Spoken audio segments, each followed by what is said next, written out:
Edward Leos. Welcome to Travel Talk, filmed at the Peachtree Rose Marketing Studios and hosted by the hotel guide publisher, Edward Leos. Morning, everybody. Edward Leos here, publisher of the Hotel Guide and your host of Travel Talk.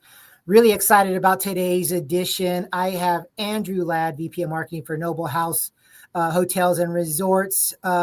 Andrew, great to have you on the show today. Yeah, thank you, Edward. It's really great to be here.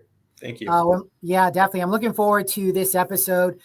I know that you got a lot of great things going on with the company, but like I like to do with all my guests, because they, our listeners want to know, hey, who the heck are you talking to, Edward? Yeah. Tell us a little bit about yourself, Andrew, and maybe how you got to your position where you are now with Noble House.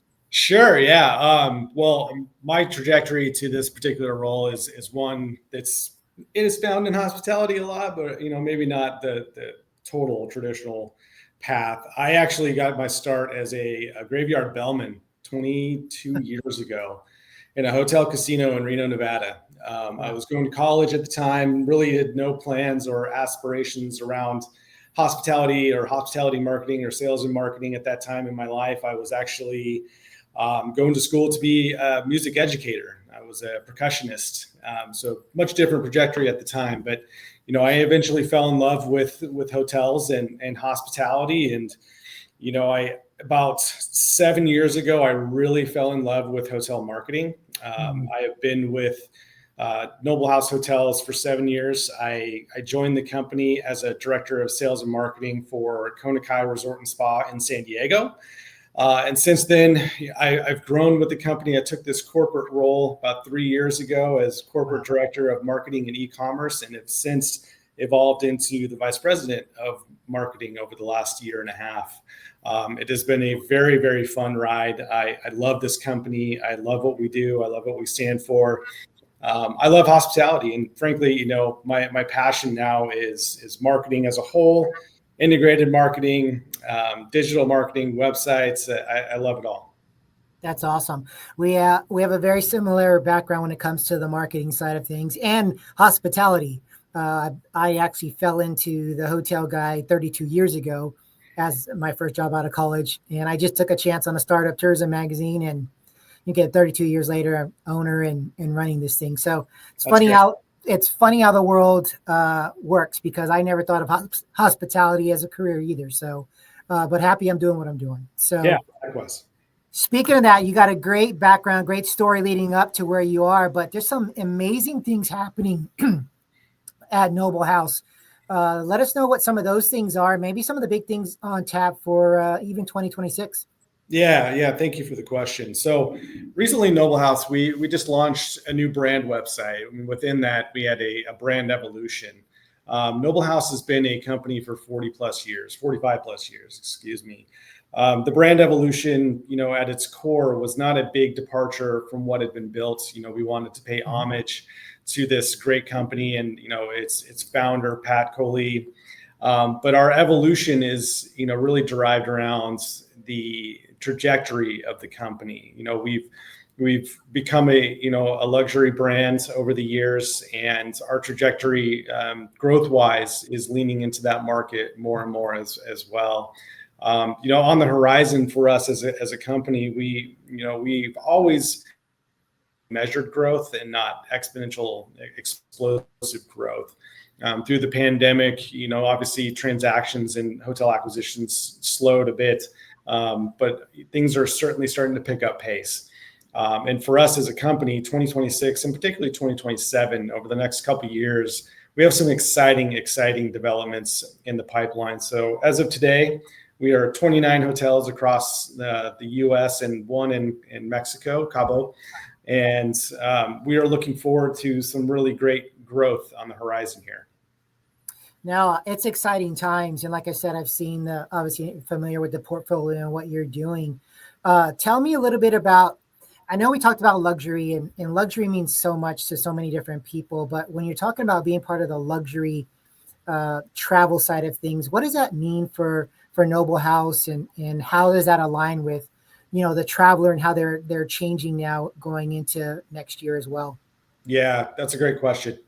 We've had a tagline for a while now that is experience-driven hospitality, and more and more and more, the consumer wants the experience, right? They want, and not only that, they want a unique experience, and driven by some of the younger generations coming into the buying patterns nowadays. They're looking for something that is unique, off the beaten path, and something that they can talk about with their friends and family. So our goal at its core is and always has been the guest experience, and how we put that forth, whether that's through the food and beverage experience, on property activations, local collaborations and partnerships. For example, we just recently had a chef join us in one of our Pacific City properties, which is Headlands Coastal Lodge and Spa, amazing property on the Oregon coast. We had an activation that was pulled forth by our great PR team at Wagstaff in collaboration with Chef Adam Glick.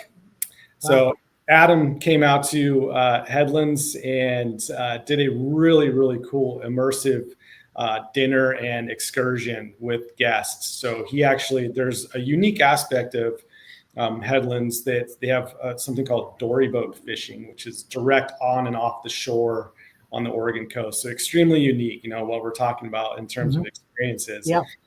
So he took a couple guests out along with a local writer. They did some fishing. They came back in. They cooked up some fish and crab that night. They did a crab bake, and it was perfectly executed, and like really the epitome of what we're trying to accomplish as a brand and bringing forth really unique experiences.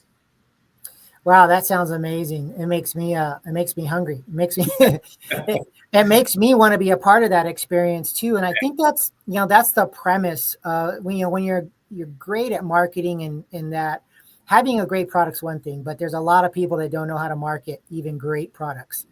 So when you can combine great products with great marketing, you get great results. And obviously, one of the goals of not only for you, but for what we do here at the Hotel Guide is how does it resonate with guests/readers, and how do we get them to talk about us when they go back home?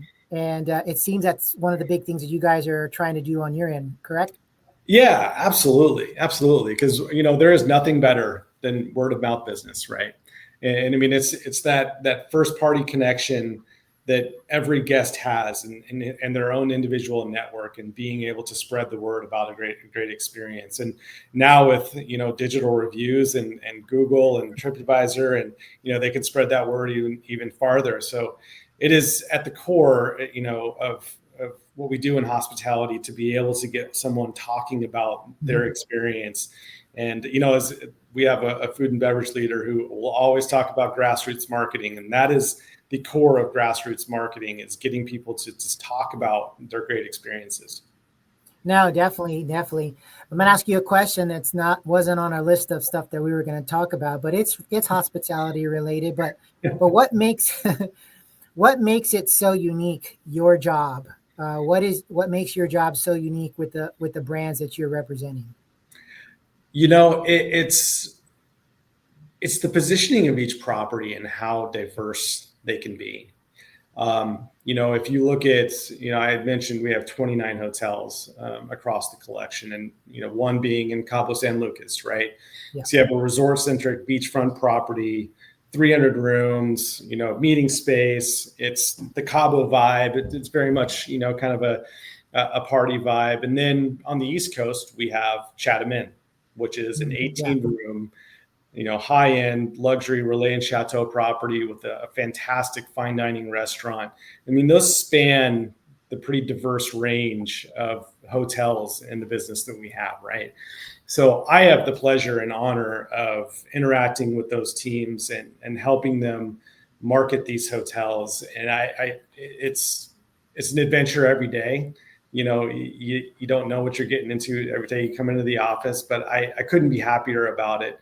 I love this diversity amongst our portfolio, and leaning more into luxurious lifestyle hotels. And we have a fantastic property in the Florida Keys, Little Palm Islands, who was just recently rated, once again, a Michelin 3-key property. And it's been a part of our portfolio for years and years and years. And, obviously it's gaining more and more notoriety. And, you look at a property like that where you're charging $3,000 to $5,000 a night, and the guest experience is just incredible. But and then across the portfolio, you look at Los Angeles, San Francisco, here in Seattle, where our corporate office is. So it's a range of different opportunities that exist within our portfolio. Oh, that's amazing. I love the diversity. And I love the fact that, there's so many unique things about each property that it's just a kind of a marketer's dream to be able to market a bunch of different things. So it's never a dull moment, I can tell. There is not. No. Well, let's switch from the work side to the personal side, because I always love to ask my guests these two questions since we're a travel show. But what are some of your favorite travel destinations you've been to so far? And what are some of your bucket list items that you have on tap for your future? Yeah, no, great question. So I saw this question coming, and I have a couple that I love and always go back to. My first one is Bali. My wife and I, when we were in our dating phase years and years ago, we went to Bali, Indonesia together. And, the thing that strikes me about Bali is something that is core to what we do in this industry, is that everyone there that we interacted with was just so genuine in their care for service. And the hotel that we stayed at was just incredible. And we had a 1,200 square foot suite that was, by most measures, extremely affordable. So I don't know if Bali today is still as affordable as it was 10 years ago, but that experience will always stick with me, in that, from the driver that we hired to stick around with us for the full 6 days that we were there, to the hotel staff that welcomed us. It was just an incredible experience, and it left this impact on me on what real service can and should be. And the second one is Santorini, Greece. Okay. And, we went to Santorini in the off season, so maybe we had a bit of a different experience than most that go in the summer. Summer can be very crowded. You have a lot of cruise line traffic that comes to the island. And winter, we went in February, and it was an incredible experience. And I'll say again that it came back to the warmth that we experienced with the staff.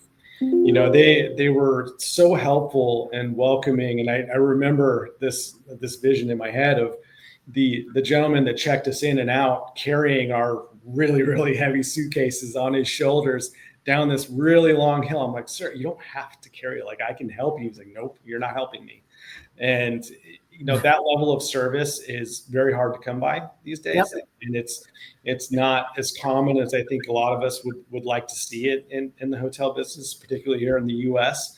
But those are two of my favorites. And then the future, and what's on my bucket list, is I really want to find more of those unique brands to have those types of experiences. And a couple probably, top of mind jump out would be Amman, to go see some of the Capella hotels in Asia.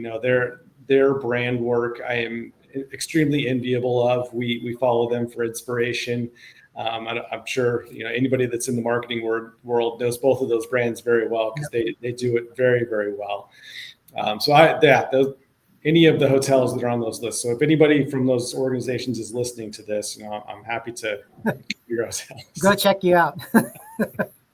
Yeah. Heck, me too. Let's put us both on the list. Those are some great places to that you have visited, and the ones that you want to go visit as well. And so, I think that's one of the things that I love about travel, is hospitality as an evolution. And when you're in the industry, you have a certain expectation, but those expectations should almost be the norm in what you're doing. And the fact that you can kind of help control that in your brand is a really good thing. So kudos to you, Andrew, and all that you're doing there. But what is the, as we're winding down on time here, what is the best way for people to find out a little bit more about you and the properties?